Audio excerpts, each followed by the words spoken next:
Bisita natin dito si Mr. Razel Baradas para humingi ng tulong at makahingi na rin ng pambaon pauwi ng probinsya. Baon. Meron naman daw po siyang ticket na. Ito po, ma'am. Okay, sige. Sinamahan Saan siya ni papunta? Jana. Oo, kasama si Jana Jana Moriel magpapaliwanag. Abrigo na ating reporter. Jana, okay, anong problema dito kay Sir Razel? No, actually okay naman na po, sir. Yan po yung ticket na provide po nung DSWD. Ngayon po, Binigyan siya ng ticket ng DSWD. tama ba, sir? Opo. Opo. Ngayon po, sir, parang gusto lang Opo, niya po sir. lumapit sa inyo para po sana kahit paano meron siyang allowance po pagpapauwi niya. Baon. Barko. Yes, Saan kayo pupunta, Sir? Sa Palawan po.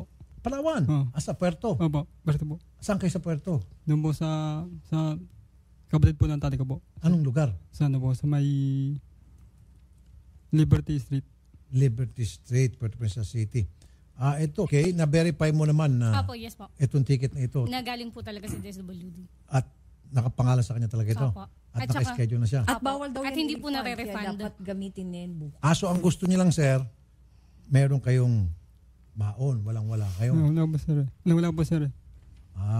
Sige. Yun lang pala. Walang problema, Sir. Sige, punta muna kayo dun sa kabilang booth. Bigyan ko kayo para gusto yung lata ng biskwit, pati siyempre, kunting cash. Oo nga, para may pagkain. Oo, para Di may ba yung pag sa mga barko may mga lata-lata ng biskwit? Pasalubong. Pasalubong yan. Okay. Sino kasama nyo pa uwi? Ako lang po, sir. Matanong ko, ba't ko kayo napunta sa Manila? Ni bahay po nung mama ko po doon, sa papa ko. Hindi, dito. Gusto nyo balik probinsya na kayo? Hindi po, pumunta sa may bahay po ng papa ko po yun. Hindi, dito. Anong ginagawa nyo rito? Wala po trabaho po. Nagtatrabaho kayo rito? Hindi, wala po trabaho. Wala kayo. Kahit balik probinsya nga, gusto nyo bumalik na Palawan. Opo. Anong trabaho nyo dati dito? Wala po. Wala. Wala po. Gusto nyo lang umuwi. Baka naman gusto nyo magbakasyon sa Palawan tapos balik na naman ulit kayo rito. Hindi. Anong gagawin sa Palawan? Doon na talaga kayo. Pumunta ko po yung mga pisa ko po doon eh. Kaya yung kapatid po ng tatay ko. Tapos, kailan balik nyo rito? Hindi ko po pa alam eh. Babalik pa kayo, hindi na? Hindi ko po pa alam. Hindi po alam. So magbabakasyon ka lang ng Palawan? Opo. Ay, yung family mo? Pati na po mama papa ko po eh. 2013. Meron ka anak, asawa? Wala po po. Wala po siyang pamilya dito. Wala pa pong asawa eh. So, gusto ko lang linawin na yung pagpunta mo ng Palawan, babakasyon ka lang tapos babalik ka ulit dito para so parang papasyal ka sa Palawan o babalik Maghahanap ng probinsya? trabaho doon. Ano ba? Pupunta ko po yung yung kapatid po ng tatay ko at yung mga pisa ko po eh. Para Ngayon ko pala makakapunta doon eh. First time ko pa lang po. matagal ka na nakapunta. Hindi ko po nakapunta ngayon pa lang po. Mamamasyal ka lang doon o pupunta ka doon maghanap ng trabaho? Hindi po, pupunta lang po. Pupunta lang. So may bala ka pa rin bumalik dito? Hindi ko po alam. Nakakawalang gana tulungan kayo, sir. Oo. Kasi sir, parang gusto niyo na mamasyal, idadamay niyo pa ako sa inyong pagmamasyal. Samantala marami dyan na naghihirap dito, di ba? Na gusto talagang magbalik probinsya. Gusto magbalik probinsya, hindi po nabibigyan ng tulong DSWD. Ikaw pala, pasyalan palang punta mo roon at nabigyan ka ng ticket, pupunta ka rito, pahingi ka ng allowance, kung ano pa, nakakawalang gana, sir. Pero kung sasabihin mo, uwi ka doon, magbalik ka probinsya, naghirap ka rito, nagbakasakali ka, At doon ka maghanap ng trabaho. wala ka nakitang trabaho rito, doon ka nalang magbabalik probinsya, masasarapan ho akong tumulong. Ano ba talaga?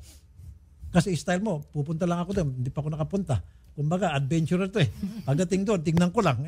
Pero buti nakalusot siya sa DSWD, no? Kasi ini-interview talaga yan eh. Yung nire-refer natin. Babalik ko ba kayo ng balik probinsya na kayo o magbabakasyon lang kayo at babalik ulit? Saan kayo nakatira dito? Doon po sa Tramo po, sa Indonesia. Kumusta naman yung tira mo dito? Anong trabaho mo rito? Wala po sir eh. So babalik ka pa rito o hindi na? Doon lang po sir ako. Iyon ang gusto ko marinig. Doon ka na. Ano po sir? Kasi wala kang gano'ng katagal dito? Wala po, 34 years na po eh. 34 years ka sa Manila. Opo. So anong naging trabaho mo rito? Dati po mga chowky, mga janitor. Wala kang pamilya? Wala po, binata pa po, wala po asawa eh. Okay. Wala na yung tatay nanay mo. Wala na po. So uwi ka na lang doon, mas maganda pa. Opo. Uwi ka na doon ka na magbuo ng pamilya. Di ba? Mas maganda ng buhay sa probinsya, magaan. Yun ang gagawin mo. Opo sir. Pag yun ang gagawin mo, gaganahan kami ni Ninya, tumulong sa'yo. Personal na tutulong kami sa'yo. Atid ka pa namin sa barko. Opo sir. Okay? Sige, okay na yun. Doon ka na lang sa probinsya, ano? Opo sir. Sige, Thank you punta ka muna doon Ito kay yung Jana. ticket. Bigyan ka namin ng pag-uwi mo, baka mag-over, ano to? Mag-over baggage? Hindi, Ano may ba tawag tawag yan. ng... Hindi siya tutuloy. Hindi mag-over siya dahil dami ipapadala sa'yo. Mag-excess baggage ka pa Excess siguro. baggage. Di ba may mga lata-lata ng biskuit na ikita mo sa mga probinsya? Excess baggage ka pa. Mga pagkain, bigas, gusto mo.